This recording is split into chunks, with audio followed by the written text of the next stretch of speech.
అరే ఎవడన్నా టెంట్ ఎక్కి ఎవడరా నువ్వు టెంట్ ఎక్కి ఎవరు కథలు పడతారా?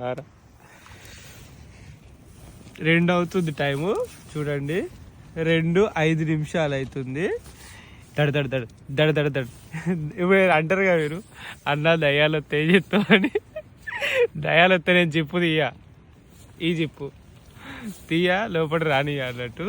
సో ఎక్కి దడ దడ దడ దడ దడ అని చెప్పేసి వస్తుంది. యాక్చువల్గా ఓపెన్ ప్లేస్లో వేసుకున్నా నేను క్యాంపింగ్. చాలా గాలికి మొత్తం ఇట్లా ఇట్లా ఇట్లా ఇట్లా ఎవడో వచ్చి ఊపినట్టే. భయపడను, నేను ఎట్టి పరిస్థితుల్లో భయపడను, చాలా ధైర్యవంతున్నట్టు. సరే నిద్ర డిస్టర్బ్ చేసినాయి, ఇంకా చలి బాగా పెడుతుంది, లేచి కూర్చున్నా.